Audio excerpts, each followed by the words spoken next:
Hello everyone. तो चलिए जानते हैं कि जब आप लोग एएमयू में काउंसलिंग करते हैं, एएमयू के किसी भी एंट्रेंस एग्ज़ाम के बाद आप लोग काउंसलिंग करते हैं तो उसमें रीसबमिशन क्यों आता है या कब आता है या ऐसे कौन से काम हैं जो आप लोगों को नहीं करने हैं। ठीक है, so let's start with the video. सबसे पहले देखिए, तो देखिए सबसे पहले इसकी वजह क्या है कि अगर आप लोगों ने रॉन्ग डॉक्यूमेंट जो है सबमिट कर दिया है, ठीक है, अगर आप लोग कोई भी ऐसा डॉक्यूमेंट जो आपका गलत है, जैसे कि वो कुछ भी हो सकता है, जो भी डॉक्यूमेंट्स वो आप लोगों से मांगेंगे उनमें से कोई भी ऐसा डॉक्यूमेंट जो अगर आप लोगों ने गलत सबमिट कर दिया है तो आपका जो है रिसबमिशन का मैसेज आ जाएगा।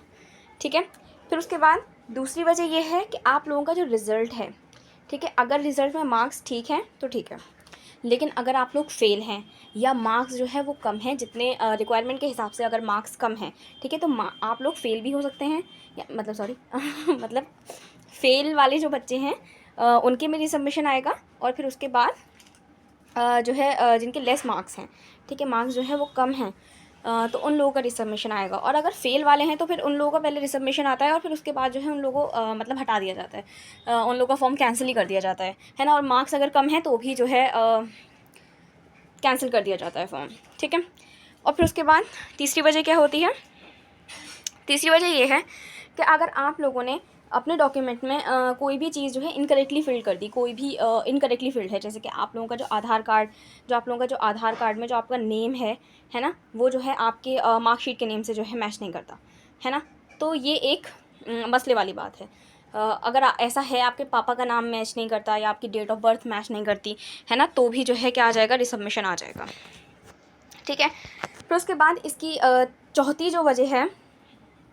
चौथी वजह ये है कि अगर आप लोगों ने मतलब अगर कैटेगरी जो है वो अलग फिल कर दी, जैसे कि डीएस कैटेगरी बच्चे अक्सर फिल कर देते हैं, लेकिन अगर आप डीएस कैटेगरी के नहीं हैं तो जो है रिसबमिशन आएगा आपका। ठीक है, और फिर उसके बाद आप लोगों को रिसबमिशन करने के बाद